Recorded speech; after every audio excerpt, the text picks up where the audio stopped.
Good morning, students. Myself, Seema Virmani. I am your English teacher. Today I will teach you English Reader lesson number 13, Neta Ji. Let's start reading. Netaji Subhash Chandra Bose was born in 1897 on 23rd January. He gave a slogan to Indians: "Give me blood, I will give you freedom." His father's name was Rai Bahadur Janki Nath Bose. He was a very famous lawyer. His mother, Mrs. Prabhavati Bose, was a real vicious woman.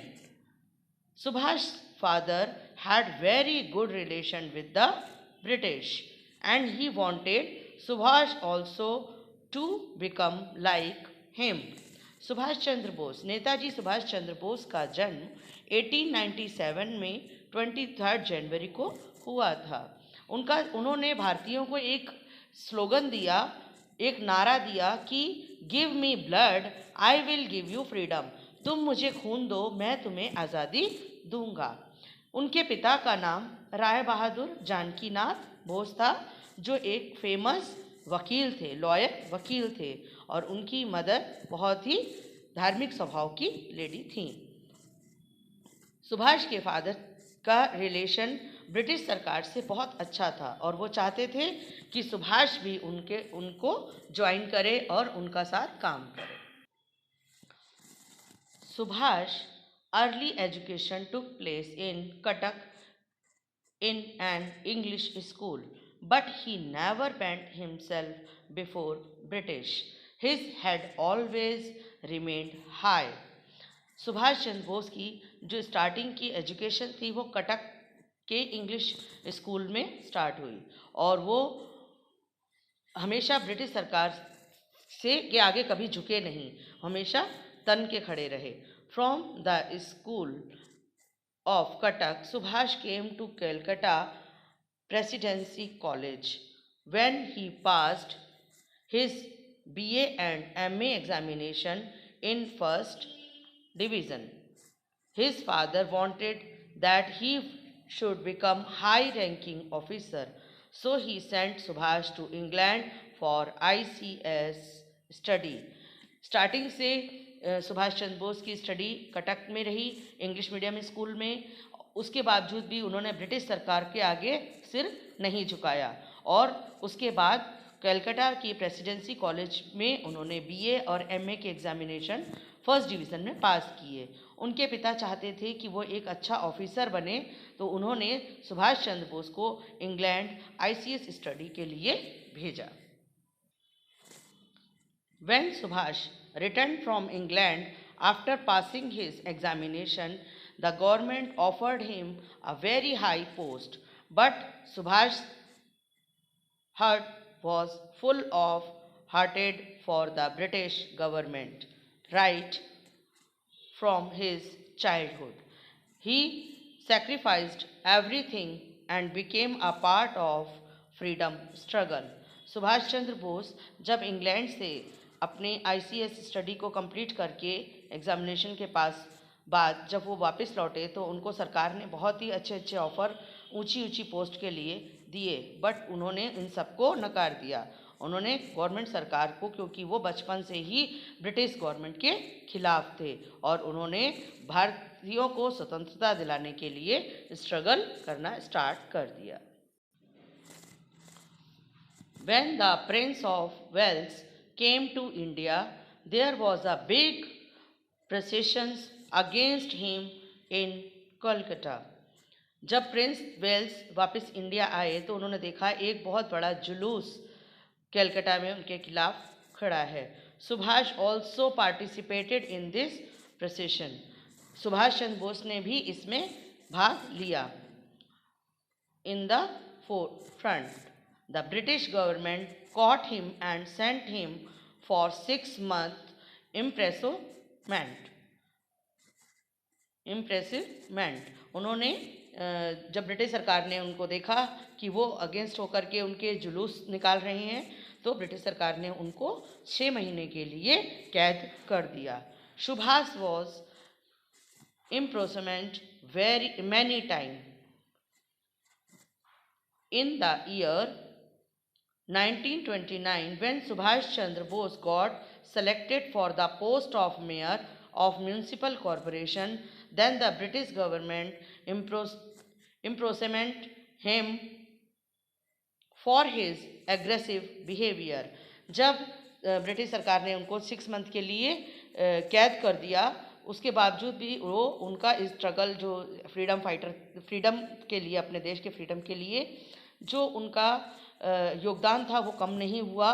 और उनको जब municipal corporation की mayor की post के लिए चुना गया तो भी उनके इस उत्साहित बिहेवियर के लिए, उनके इस एग्रेसिव गुस्से वाले बिहेवियर के लिए गवर्नमेंट ने उनको कैद किया। Once during his imprisonment Subhash fell sick, और कैदी होने के कारण जब वो कैद में थे तब वो बीमार पड़ गए। The government arrange for his treatment, government ने उसको ट्रीटमेंट भी दिया, but his condition did not improve, लेकिन वो ठीक नहीं हुए। Then he was brought to his home and there he was on house arrested. जब वो ठीक नहीं हुए तो उन्हें वापस घर लाया गया और घर पर भी वो अरेस्ट ही रहे। Subhash was not going to sit quietly, Subhash चुप बैठने वालों में से नहीं थे। Even while he was sick he made a plan for running away, and one day in the disguise of a Pathan, he bluffed the soldier and the detectives and run away. वो चुप बैठने वाले में से नहीं थे। जब वो बीमार भी थे तो उन्होंने भागने का एक प्लान बनाया, और एक दिन वो पठान का एक रूप बनाकर उनको सोल्जर्स को, सैनिकों को धोखा देकर, गुप्तचरों को धोखा देकर वहाँ से भाग निकले।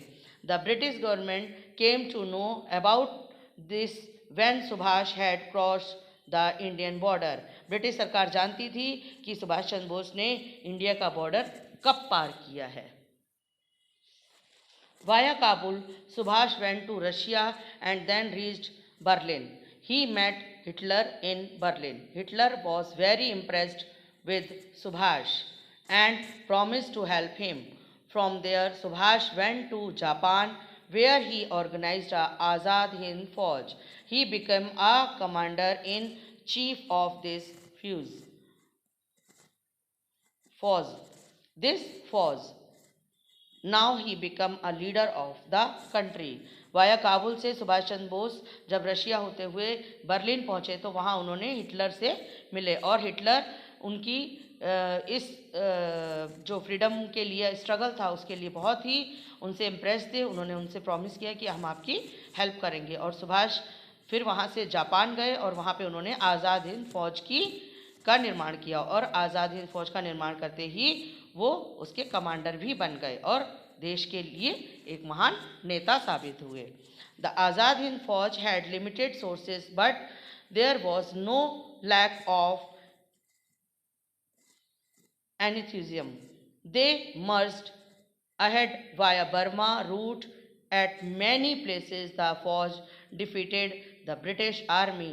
Unfortunately, heavy rains overtook them, and taking advantage of the opportunity, the Britishers surrounded them. Many of the soldiers were killed and many were arrested. जब आज़ाद हिंद फौज की स्थापना की गई और इसका जब उत्साह बढ़ने लगा लोगों का, और लोग इससे बढ़ चढ़कर इसमें भाग लेने लगे, बहुत जगह पर आज़ाद हिंद फौज ने ब्रिटिश आर्मी का सामना भी किया, लेकिन दुर्भाग्य से भारी बारिश के कारण एक दिन ब्रिटिश सरकार ने इस अपॉर्चुनिटी, जो इसका एडवांटेज लेते हुए ब्रिटिश सरकार ने उनको घेर लिया, और बहुत से सोल्जर्स मारे गए और बहुत से अरेस्ट हो गए। Netaji dreams remained incomplete, Netaji का सपना इनकम्प्लीट यानी कि अधूरा रह गया। In the year 1945 he died in an aeroplane crash. तो and people have different views on this issue. Some people believe that Netaji is still alive, while others believe the Netaji did not die in the plane crash, but at the later date. Netaji का सपना अधूरा रह गया। 1945 में उनकी aeroplane crash में मृत्यु हो गई और ये उनका दुर्भाग्य था कि वो अपने भारत देश को आज़ाद कराने में पूरा सहयोग नहीं दे पाए। और लोगों का कहना है कि आज भी नेताजी हमारे अंदर जिंदा हैं। If he was alive then, अगर वो उस समय जिंदा होते, he would surely have come forward when the country became independent. वो बढ़ चढ़कर भारत देश को आज़ाद कराने के लिए आगे आते, लेकिन ऐसा ना हो सका।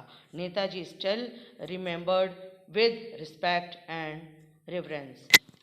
नेताजी आज भी हमें आज भी उनके बारे में इतनी जानकारी मिलने के बाद हम ये कह सकते हैं कि वो आज भी हमारे बीच में हैं और आज हमें उनको आदर के साथ याद करते हैं। स्टूडेंट्स, आई होप आपको ये लेसन समझ में आ गया होगा। ये लेसन है नेताजी सुभाष चंद्र बोस के बारे में। अब आपको इस लेसन से रिलेटेड एक्सरसाइज भेजी जा चुकी है। आप लोग इसे अपनी फेयर नोटबुक कॉपी में नोट डाउन करें और लर्न करें। Have a nice day students.